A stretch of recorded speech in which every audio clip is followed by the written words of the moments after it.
Ouais l'équipe, salut à tous, j'espère que vous allez bien, j'espère aussi que vous avez passé une bonne journée, content de vous retrouver pour cette petite vidéo d'avant-match samedi à partir de 21 h sur TF1 et en direct du Groupama Stadium France et États-Unis. C'est le dernier match de préparation pour nos Bleus, la dernière ligne droite avant le début de cette grande compétition qui est la Coupe du Monde. La dernière rencontre entre ces deux nations, c'était en 2011 et la France s'était imposée sur le score de 1-0.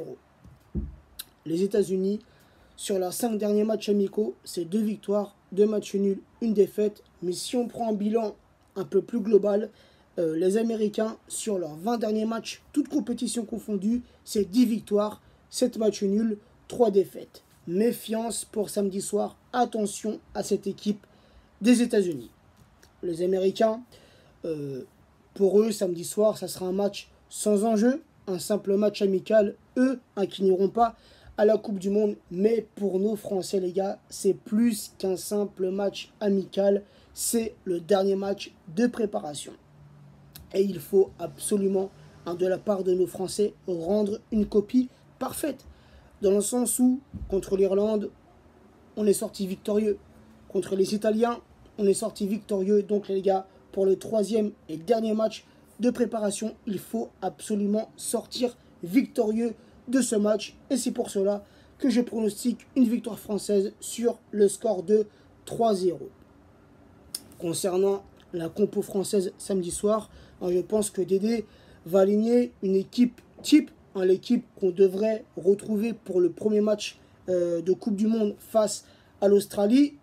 Le système du 4-3-3, Lloris dans les cages françaises, Sidibé latéral droit, Mendy latéral gauche, la charnière Umtiti associé à Varane, Kanté en sentinelle, Matuidi, Tolisso en relayeur. Car je vois vraiment Tolisso s'imposer dans cette équipe de France à la place de Pogba.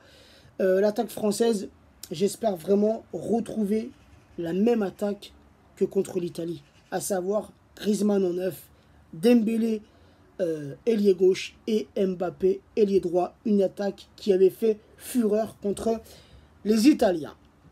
Donc voilà l'équipe, je vous ai dit mon petit prono, le 3-0 et la petite compo. Il y a un petit, concernant cette compo, j'en suis sûr que Deschamps va aligner Lloris en tant que gardien, mais j'aurais aimé que Deschamps fasse confiance à Areola, histoire de le lancer dans le grand bain avant la Coupe du Monde. On a vu Mandanda titulaire contre l'Irlande, on a vu, et ce qui est normal, Lloris titulaire contre les Italiens. Donc pourquoi pas, pour le 3e match, lancer le 3e gardien qui est Areola, le lancer pour sa première titu avec l'équipe A de l'équipe de France, car on ne sait jamais ce qui peut se passer, même si je ne le souhaite pas, je ne souhaite aucune blessure à nos joueurs français, mais on ne sait jamais.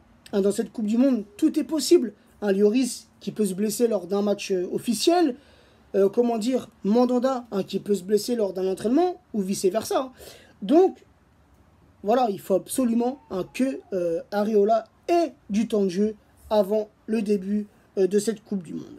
Voilà l'équipe, sur ce, je vous laisse, je vous fais à tous une grosse bise, et n'hésitez pas à mettre votre pronostic en commentaire. Et écoutez-nous, on se retrouvera un vendredi soir sur mon Facebook personnel pour le vendredi live à partir de 19 h 30. Sur ce l'équipe, bonne soirée à tous et je vous fais une grosse bise. Ciao l'équipe.